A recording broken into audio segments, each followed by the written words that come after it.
সালামু আলাইকুম স্টুডেন্টস, আমরা আছি নবম দশম শ্রেণীর যে ইংলিশ বইটি রয়েছে সেখানে ইউনিট 3 নাম হচ্ছে পাস টাইম। ঠিক আছে, পাস টাইম শব্দের অর্থ হচ্ছে কি? অবসর বিনোদন বা অধ্যাবসায়, অবসরে যেই সময় কাটানো। ঠিক আছে, এটাকে ইংরেজিতে বলা হয় পাস টাইম। তো দেখেন এখানে সর্বপ্রথম আমরা কিন্তু ছবিগুলোকে দেখে নেব একবারে এক নিঃশ্বাসে। দেখেন ওখানে কি আছে? ভিডিও, তাই না? আচ্ছা, এখানে কি আছে? অবসরে আমরা কি করি? এই যে রং পেন্সিল আছে, তাহলে অনেকে কিন্তু রং করে। এর দেখেন সিডির একটা ডিস্ক দেওয়া আছে, অর্থাৎ অনেকে কিন্তু মুভি এগুলো কিন্তু দেখে অবসর সময়ে।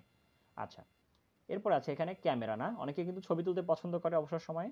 বাই দ্য ওয়ে, এখানে এটা কিন্তু ছবির একটা film.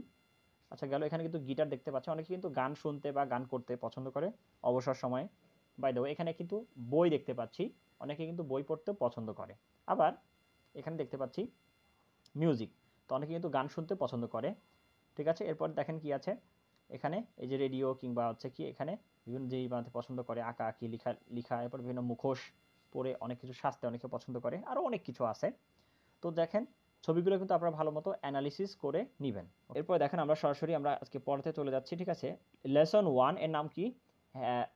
Have you any favourite pastime? আপনার কি কোনো প্রিয় অবসর বিনোদন আছে? আপনার কি কোনো অবসর বিনোদন আছে, প্রিয় অবসর বিনোদন? আপনি সেখানে অবসরে কোন কাজটি করতে পছন্দ করেন? তাহলে নাম্বার এতে কি বলছে? লুক অ্যাট দ্য পিকচার, ছবিগুলোর দিকে তাকাও। And what are person doing here, লোকেরা এখানে কি করছে? What do they do in this kind of activities. আচ্ছা, তাহলে মেইন কথা হচ্ছে ছবিগুলো আমরা দেখতে হবে। দেখেন তো কি হচ্ছে এখানে? দাবা খেলা হচ্ছে। আচ্ছা, এখানে কি হচ্ছে? হ্যাঁ, ফুলের বাগান করা হচ্ছে। এটা হচ্ছে কি? ফুল গাছ লাগানো। বাই দ্য ওয়ে, এটা হচ্ছে কি? দেখেন মিউজিক শোনা। এখানে কি করছে সে? ছবি তুলছে, তাই না? আচ্ছা দেখি, এরপরে দেখি এই যে এখানে কি করছে? হ্যাঁ, এটা হচ্ছে ব্যায়াম করছে, তাই না? আচ্ছা, এরপর দাঁড়িয়ে আছে একটা মহিলা, দেখেন পত্রিকা পড়ছে। এখানে কিন্তু দেখেন ছবি আঁকাচ্ছে সম্ভবত। এরপরে এরা দেখেন চা খেতে খেতে কিন্তু টিভি দেখছে। এখানে কিন্তু এরা কিছু আঁকাচ্ছে বা লিখছে। তো এগুলো হচ্ছে অবসর সময় আসলে মানুষ কি কি করতে পছন্দ করে। তো ডায়লগটা পড়ি চলেন। তাহলে read the conversation and answer the question. তাহলে তায়া বলছে, তায়া এবং আনুষা দুজনের মধ্যে কিন্তু কথোপকথন হচ্ছে। আনুষা বলছে, তায়া বললো কি আনুষাকে? আনুষা, এ আনুষা, হোয়াটস দ্য ম্যাটার? কী ব্যাপার? You are wearing sport you are wearing sport trousers, তুমি খেলাধুলার ট্রাউজার পরছো কেন? হ্যাঁ, পরছো কেন? টি শার্টস এবং টি শার্ট পরছো কেন? স্পোর্ট শোস এবং খেলার জুতা পরছো কেন? অ্যান্ড ক্যারিং আ ব্যাগ, এবং তুমি কিন্তু একটা কি করছো? তুমি একটা ব্যাগও কিন্তু বহন করছো। হোয়ার আর ইউ কামিং ফ্রম? ঠিক আছে, হোয়ার আর ইউ কামিং ফ্রম, তুমি কোত্থেকে আসছো? অ্যান্ড ইউ লুক টায়ার্ড, এবং তোমাকে দেখতে অনেক বেশি বিষণ্ণ মনে হচ্ছে, ক্লান্ত মনে হচ্ছে। তুমি কোত্থেকে আসছো? তায়া আনুষাকে প্রশ্ন করলো। আনুষা বলছে, নট এক্স্যাক্টলি, আসলে বিষয়টা তেমন না। তায়া, আই এম গ্রেট, আমি খুবই ভালো আছি। আই এম গ্রেট মানে আমি ভালো বা আমি চমৎকার আছি। বিকজ, কেননা, I am just coming back from the gym, কারণ আমি মাত্র জিম থেকে আসছি। আমাকে ক্লান্ত দেখে তোমার মনে হচ্ছে আমি যেন কি কি হয়েছে না হয়েছে। আসলে আমি ভালো আছি এবং আমি জিম থেকে আসছি। তায়া বলল, কি বলল Taya? Do you go to the gym regularly, তুমি কি নিয়মিত জিমে যাও? আনুষা বলছে, ইয়েস আই ডু, হ্যাঁ আমি করি। I go twice a week, আমি সপ্তাহে 2 বার জিমে যাই। কয়বার? I go twice a week, আমি সপ্তাহে 2 বার জিমে যাই। It's one of my favourite pastime, এটি আমার সবচাইতে কি আমার সবচাইতে প্রিয় অবসর বিনোদন যে আমি জিমে যাই। তারা বলছে কি দেখেন, রিয়েলি, আসলেই? Go going to the gym is your favourite pastime, জিমে যাওয়া তোমার একটা একটা প্রিয় অবসর বিনোদন? এটা কোনো কথা বললা? আসলেই? আচ্ছা, ইউ মেইল মি, কি ইউ মেক মি লাভ, তুমি আমাকে হাসালে, তুমি আমাকে হাসালে। আরে জিমে যাওয়া কি এটা কোনো পাস টাইম হতে পারে, অবসর বিনোদন হতে পারে? তাহলে আনুষা বলল, হোয়াই নট, কেন নয়? আই লাইক স্পোর্ট, আমি খেলা পছন্দ করি। বিকজ, কেননা, I like to be fit, আমি ফিট থাকতে পছন্দ করি। আনুষা বলল, I am not a lazy person like you, আমি তোমার মতো ওইরকম কি অলস ব্যক্তি কিন্তু নয়। আচ্ছা, তাই বলছে, what do you do there? ঠিক আছে, বলে আই ডু ইয়োগা, আমি ইয়োগা করি। আবার তাই প্রশ্ন করলো, don't you have any other pastime, তোমার কি আর কোনো পাস টাইম নাই? আনুষা বলছে, আই ইয়েস আই হ্যাভ, আমার আরও রয়েছে পাস টাইম, যেমন আই লাইক প্লেয়িং চিজ, আমি চিজ খেলতে পছন্দ করি, পেইন্টিং, রং করতে পছন্দ করি, অ্যান্ড রিডিং বুকস, বই পড়তে পছন্দ করি। when I am free, যখন আমি ফ্রি হই। আচ্ছা, I also like photography, আমি এছাড়া ছবি তুলতে পছন্দ করি। But I am yet to learn it, কিন্তু আমি এখনও এটা পুরোপুরি শিখতে পারিনি। তাহলে but I am yet to learn it মানে এখনও আমি এটা পুরোপুরি শিখতে পারিনি। আচ্ছা, what do you do in your first time, তুমি তোমার অবসর সময় কী করো? হ্যাঁ, আনুষা প্রশ্ন করছে কাকে? ওই তায়াকে, যে অলস। তায়া বলছে আই লাইক ওয়াচিং টিভি, আমি টিভি দেখতে পছন্দ করি। লিসনিং টু মিউজিক, গান শুনতে পছন্দ করি। রিডিং বুকস, বই পড়তে পছন্দ করি। অ্যান্ড ম্যাগাজিন, এবং ম্যাগাজিন পড়তে পছন্দ করি। And playing games on the computer, এবং কম্পিউটারে গেম খেলতে পছন্দ করি। বলছে আই ডু লাইক গার্ডেনিং, আমি বাগান করাও পছন্দ করি। বাগান করাও কে পছন্দ করে? তায়া। আচ্ছা, তাহলে but we don't have sufficient space, কিন্তু আমাদের পর্যাপ্ত জায়গা নাই, বাগান করার মতো আমাদের পর্যাপ্ত জায়গা নাই। So I do pot planting, তাহলে আমি কোথায় লাগাই? আমি একটা পাত্রের মধ্যে গাছ লাগাই, যেহেতু আমাদের কোনো জায়গা নাই সেজন্য আমি পাত্রের মধ্যে গাছ লাগাই। বাই দ্য ওয়ে, যাই হোক, I don't know much about yoga, যাই হোক আমি কিন্তু ইয়োগা সম্পর্কে খুব বেশি জানি না। Would you please tell me about it, দয়া করে তুমি কি এটা আমাকে বলবে? Would you please tell me about it, দয়া করে তুমি কি আমাকে এটা বলবে? আনুষা বলল sure, I will give you an article on it, I will give you an article, আমি তোমাকে দিব একটা আর্টিকেল অন ইট, এটার উপরে। আচ্ছা, ইট উইল হেল্প ইউ, এটি তোমাকে সাহায্য করবে। নো অ্যাবাউট ইয়োগা, ইয়োগা সম্পর্কে জানতে। ওকে, ঠিক আছে। আচ্ছা, তো এখানে এই কথাটা বললো। এরপরে আছে কি প্রশ্ন এবং উত্তর, এগুলো কিন্তু আপনি ডায়লগ যতটুকু বুঝেছেন সেটার উপরে প্রশ্ন উত্তরটা আপনি করবেন। এরপরে আসেন, এই যে আর্টিকেল যেটা দিবে না, সেই আর্টিকেলটা আমরা এক নিঃশ্বাসে পড়ে ফেলবো, ঠিক আছে? তাহলে ইয়োগা সম্পর্কে বলছে, তাহলে বলছে আন্ডারস্ট্যান্ডিং ইয়োগা, ইয়োগা সম্পর্কে আপনি কতটুকু বুঝেন বা জানেন এখান থেকে একটু দেখে নেন। তাহলে yoga is a kind of poster and breathing exercise. Yoga কি? ইয়োগা হচ্ছে এক ধরনের শারীরিক এবং একটা নিঃশ্বাসের একটা ব্যায়াম, ঠিক আছে? তাহলে কি বলেন? ইয়োগা হচ্ছে এক ধরনের শারীরিক অঙ্গভঙ্গি এবং নিঃশ্বাসের একটা ব্যায়াম। ইট brings together physical and mental discipline, তাহলে ইট ব্রিংস টুগেদার, এটি একই সাথে আনে ফিজিক্যাল অ্যান্ড মেন্টাল ডিসিপ্লিন, শারীরিক ও মানসিক শৃঙ্খলা আনে। তাহলে এই যে ইয়োগা একই সাথে শারীরিক এবং মানসিক শৃঙ্খলা কিন্তু আমাদের মধ্যে আনে। To achieve piece of body and mind, শরীর এবং মনের যে একটা প্রশান্তিময় অবস্থা সেটাকে আনতে। আচ্ছা, আর কি করে? হেল্পিং ইউ রিল্যাক্স, এটি তোমাকে সাহায্য করে। হেল্পিং ইউ রিল্যাক্স, এটি তোমাকে আরামে যেতে কিংবা একটু রিল্যাক্সে থাকতে, হ্যাঁ, শরীরকে একটু শিথিল করতে সাহায্য করে। And manage stress and anxiety, এবং চাপ এবং উদ্বিগ্নতা, দুশ্চিন্তা এগুলো দূর করতেও সাহায্য করে কে? ইয়োগা। আচ্ছা, traditional yoga puts emphasis on behaviour, ঠিক আছে? ট্রেডিশনাল ইয়োগা অর্থাৎ ঐতিহ্যবাহী যে ইয়োগাগুলো রয়েছে সেগুলো কি করে? পুট এমফাসিস অন বিহেভিয়ার, সেটি কিন্তু বেশিরভাগ সময় মানে বিহেভিয়ার অর্থাৎ আচরণের উপরে জোর দেয়। তাহলে ট্রেডিশনাল বা ঐতিহ্যবাহী যে ইয়োগা আছে সেগুলো কি করে? বেশিরভাগ সময়, বেশিরভাগ ক্ষেত্রে সেটা আচরণের উপরে জোর দেয়। ডায়েট অ্যান্ড মেডিটেশন, এবং খাদ্যাভ্যাসের উপর জোর দেয়, এবং মেডিটেশন বা ধ্যানের উপরে জোর দেয়।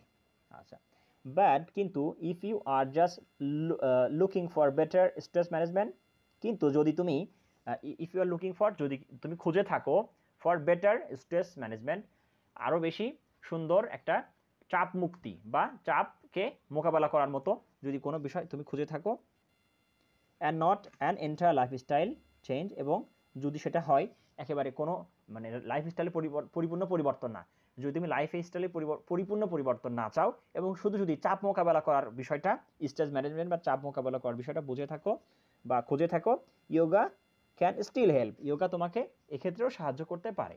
ইয়োগা পুরো লাইফস্টাইল চেঞ্জ করতেও সাহায্য করতে পারে, আবার শুধু যদি একটু মাথার একটু অ্যাংজাইটি চাপকে দূর করার জন্য করতে চাও, yoga can still help, yoga এখনও সাহায্য করতে পারে তোমাকে, ঠিক আছে? তাহলে yoga trainers gradually choose easier to complex activities, তাহলে কি করে? ইয়োগা ট্রেনার্স, ইয়োগা যে প্রশিক্ষণদাতা তারা কি করে? Gradually choose easier to complex activities, সহজ থেকে কঠিনের দিকে যে সকল অ্যাক্টিভিটি কার্যক্রমগুলো রয়েছে সেগুলো কিন্তু প্র্যাকটিস করিয়ে থাকে, অনুশীলন করিয়ে থাকে কাদের জন্য? ফর প্র্যাকটিশনার্স, ঠিক আছে? প্র্যাকটিশনার্স মানে অনুশীলনকারীদের জন্য, ঠিক আছে? প্রশিক্ষণার্থী। তাহলে অনুশীলনকারীদের জন্য, যারা অনুশীলন করে তাদের জন্য সহজ থেকে কঠিনগুলো কিন্তু ট্রেনিং করিয়ে থাকে।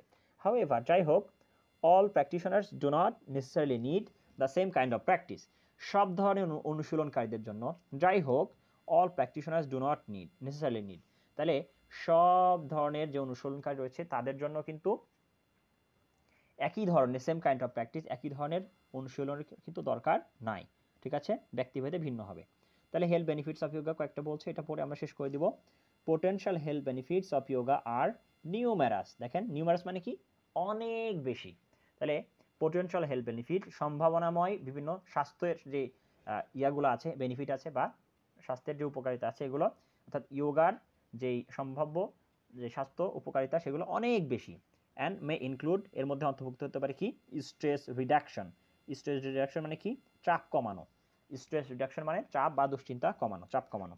তাহলে with its quite practice and movement, দেখেন কি বলছে, with its quite practice, quite precise movement, ঠিক আছে, শান্ত এবং সুনির্দিষ্ট কিছু নড়াচড়া, ইয়োগার মধ্যে কিন্তু নড়াচড়া করতে হয়। তাহলে ইয়োগার হচ্ছে শান্ত এবং কিছু নির্দিষ্ট নড়াচড়ার মাধ্যমে কি করতে পারে, yoga draws your focus away from your busy. আবার বলি, এই কিছু নির্দিষ্ট কিছু নড়াচড়া এবং কিছু শান্ত নিশ্চল নড়াচড়ার মাধ্যমে, হাত এবং পায়ের বডির নড়াচড়ার মাধ্যমে কি করতে পারে, yoga draws your focus, yoga আপনার ফোকাসকে বা আপনার অ্যাটেনশনকে, আপনার যে ফোকাসকে সেটা কোথায় নিয়ে যেতে পারে, away from your busy and chaotic day, ঠিক আছে, আপনার যেই ব্যস্ততম এবং আপনার যে খামখেয়ালি বিশৃঙ্খল একটা দিন, হ্যাঁ ব্যস্ততম দিন, অনেক টেনশনে আছেন, এই দিনগুলো থেকে আপনাকে, আপনার মাইন্ডকে, আপনার ফোকাসকে কোথায় নিয়ে যেতে পারে, খ্যাওটিক ডে টুয়ার্ডস খাম, ঠিক আছে, প্রশান্তির দিকে নিয়ে যেতে পারে। হ্যাঁ, as you move your body, যখন আপনি আপনার শরীরকে নাড়াচাড়া করছেন, through process that require balance and concentration, আপনার থ্রু প্রসেস, আপনি নড়াচড়া করছেন শরীরকে কিসের মধ্যে দিয়ে, থ্রু প্রসেস, অর্থাৎ অঙ্গভঙ্গির মধ্যে দিয়ে আপনি আপনার শরীরকে সঞ্চালন করছেন, that require balance and concentration, যেটি কিন্তু আপনার কি ভারসাম্য প্রয়োজন এবং একটা মনোযোগেরও প্রয়োজন। মনোযোগ এবং ভারসাম্যের মাধ্যমে, মনোযোগ এবং ভারসাম্যের মধ্যে দিয়ে আপনি যেই শরীরকে নড়াচড়া করছেন, এর মাধ্যমে কিন্তু ইয়োগা আপনাকে অনেক দূরে নিয়ে যেতে পারে, শরীরকে, অর্থাৎ মনকে আপনার অনেক দূরে নিয়ে যেতে পারে আপনার সাধারণত দিন থেকে বা বিজি দিন থেকে। তাহলে ইনক্রিজ ফিটনেস, তাহলে এটা কি করে, আপনার ফিটনেসকে বৃদ্ধি করে। আচ্ছা, as you learn and refine new poses, ঠিক আছে, অ্যাজ ইউ লার্ন, যে যখন আপনি শিখবেন, ঠিক আছে, অ্যান্ড রিফাইন নিউ পজেস, এবং আপনি অনুসরণ করবেন নতুন নতুন অঙ্গভঙ্গিকে আপনি অনুসরণ করবেন, you may enjoy improve balance, ঠিক আছে, you may enjoy improve balance, আপনি কিন্তু ইমপ্রুভ ব্যালেন্স বা উন্নত আরও একটা ভারসাম্য আপনি শিখবেন, কখন কোন ধরনের পোস্টার করতে হবে, কখন কীভাবে করতে হবে, ঠিক আছে, এটা কিন্তু আপনি শিখতে পারবেন। আচ্ছা, ফ্লেক্সিবিলিটি, ঠিক আছে, ফ্লেক্সিবিলিটি মানে কি, আরামদায়কতা, আপনি এই প্র্যাকটিস করতে পারবেন। হ্যাঁ, এরপর range of motion and strength, range of motion মানে কি, নড়াচড়ার যে একটা ক্ষেত্র সেটা করতে পারবেন, এবং স্ট্রেংথ এবং একটা শক্ত কোনো একটা বিষয় সেটাকে আপনি প্র্যাকটিস করতে পারবেন। আচ্ছা, অ্যান্ড দিস মিনস, এবং এটার অর্থ হচ্ছে you are less likely to injure yourself in other physical endeavours, ঠিক আছে, এটার অর্থ হচ্ছে আপনি যেহেতু শরীরকে নড়াচড়া করা, কখন কোনটা করতে হবে, এইগুলো আপনি যেহেতু ইয়োগার মাধ্যমে শিখে যাচ্ছেন, তাহলে কী করবেন, অ্যান্ড দিস মিনস, এবং এটার অর্থ হচ্ছে you are less like to injure yourself, আপনি আপনার নিজেকে খুব বেশি ইনজুরি করে ফেলতে পারবেন না, নিজের ক্ষতি করে ফেলতে পারবেন না, কোথায়, ইন আদার ফিজিক্যাল এন্ডেভার্স, অন্য শারীরিক যেই প্রচেষ্টা, উদ্যম, অন্য শারীরিক যেই কসরতগুলো রয়েছে সেখানে কিন্তু আপনি মানে ইনজুর করে ফেলবেন না, যেহেতু আপনি যোগা প্র্যাকটিস করেছেন আগে থেকে। Or in your daily activities, অথবা আপনার দৈনন্দিন যে কার্যক্রমে, সেখানে কিন্তু আপনি সহজে নিজেকে ইনজুর করে ফেলতে পারবেন না, বা নিজের কোনো অংশকে ভাঙা ছেঁড়া ফাটা করে ফেলতে পারবেন না, নিজের কোনো শরীরের অংশকে। তাহলে এরপর দেখেন, management of chaotic chronic health condition, তাহলে management of chronic health condition, chronic health condition মানে দীর্ঘস্থায়ী শারীরিক অবস্থা, তাহলে দীর্ঘস্থায়ী শারীরিক অবস্থার যে একটা ব্যবস্থাপনা বা পরিচালনা, সেক্ষেত্রে আপনি কি করতে পারবেন, yoga mite help in a variety of health condition, ঠিক আছে, ইয়োগা মাইট হেল্প, ইয়োগা আপনাকে এটাও সাহায্য করতে পারে, কোথায়, in a variety of health condition, অনেক ধরনের শারীরিক যে অবস্থা সেখানেও আপনাকে ইয়োগা সাহায্য করতে পারে। হ্যাঁ, সাচ অ্যাজ, যেমন ক্যান্সারের ক্ষেত্রে আপনাকে সাহায্য করতে পারে, ডিপ্রেশন বা দুশ্চিন্তার ক্ষেত্রে আপনাকে সাহায্য করতে পারে, পেইন, কোথাও যদি ব্যথা থাকে সেই ক্ষেত্রে আপনাকে হেল্প করতে পারে, অ্যাংজাইটি অ্যান্ড ইনসমনিয়া, ঠিক আছে, এবং উদ্বিগ্নতা, দুশ্চিন্তা, এবং ইনসমনিয়া হচ্ছে অনিদ্রা, ঠিক আছে, এই সবগুলো ক্ষেত্রে আপনাকে সাহায্য করতে পারে। আর কি করতে পারে, ফ্যাটিগ ফ্যাটিকের ক্ষেত্রে সাহায্য করতে পারে, ঠিক আছে। ফ্যাটিক মানে হচ্ছে অবসাদ বা ক্লান্তি, ঠিক আছে। অবসাদ বা ক্লান্তির ক্ষেত্রে আপনাকে সাহায্য করতে পারে। অ্যান্ড মুড শিফট এবং মন খারাপ হয়ে যাওয়া, এইগুলোর ক্ষেত্রে আপনাকে সাহায্য করতে পারে। তাহলে অনেকগুলো ক্ষেত্র বলো না, তাহলে yoga mite help in a variety of health condition. Yoga আপনাকে অনেক রকমের শারীরিক অবস্থার সাথে সাহায্য করতে পারে, যেমন ক্যান্সার, দুশ্চিন্তা, ব্যথা, হ্যাঁ, উদ্বিগ্নতা, অনিদ্রা, এরপরে ক্লান্তি, অবসাদ এবং মানসিক যে পরিবর্তন বা মুড সুইং। আচ্ছা, yoga can also help reduce heart rate.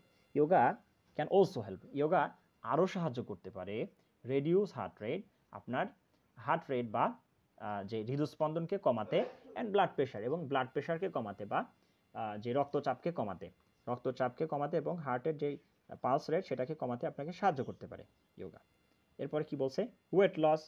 আরেকটা বিষয় হচ্ছে ওয়েট লস, অনেক কিন্তু মোটা আছে তারা কিন্তু ওয়েট লস করতে চায়। তাহলে ইফ ইউ আর ওভারওয়েট, যদি আপনি খুব বেশি ওজনের হয়ে থাকেন, আপনার ওজন যদি খুব বেশি হয়ে থাকে, অথবা হ্যাভ ইটিং ডিসঅর্ডার, ঠিক আছে, আপনার রয়েছে খাদ্যজনিত যেই সমস্যা, ইটিং ডিসঅর্ডার, খাদ্যজনিত যে সমস্যা রয়েছে সেটাও যদি আপনার থেকে থাকে, তাহলে yoga may help you, yoga আপনাকে সাহায্য করতে পারে মেক দ্য হেলদি লাইফস্টাইল, ঠিক আছে। মেক দ্য হেলদি লাইফস্টাইল মানে স্বাস্থ্যসম্মত যেই জীবনাচার, সেক্ষেত্রে আপনাকে সাহায্য করতে পারে। চেঞ্জেস নেসেসারি, ঠিক আছে, চেঞ্জেস নেসেসারি, এমন কিছু পরিবর্তনের ক্ষেত্রে, to gain control your eating and reduce weight, আপনার ওজন কমাতে এবং আপনার খাবারকে কন্ট্রোল করতে, এক্ষেত্রেও কিন্তু ইয়োগা আপনাকে সাহায্য করতে পারে। এর মাধ্যমে আপনি আপনার ওয়েটকে কমাতে পারেন, ওজনকে কমাতে পারেন। এরপরে while you shouldn't expect yoga to cure you to suffer. আচ্ছা দেখেন পুরো লাইনটা ধরেন তো, এই যে একটা পুরো লাইনের অনুবাদ আমি করছি। While you shouldn't expect yoga, you shouldn't expect yoga, আপনার ইয়োগা সম্পর্কে এত বেশি প্রত্যাশা করার দরকার নাই। টু কিওর ইউ, যে আপনাকে একেবারে আরোগ্য দান করবে, অফার ইউ 100% রিলিফ, 100% আপনাকে কি দিয়ে দিবে, আপনাকে স্বস্তি দিয়ে দিবে। ইয়োগা সম্পর্কে আপনি এই আশাটা করার দরকার নাই যে ইয়োগা আপনাকে একেবারে আরোগ্য লাভ করিয়ে দিবে এবং 100% আপনাকে আরোগ্য লাভ করিয়ে দিবে এবং মানে স্বস্তি দিবে, এটা আপনাকে এটা আপনার চিন্তা করার দরকার নাই, উচিত নয়।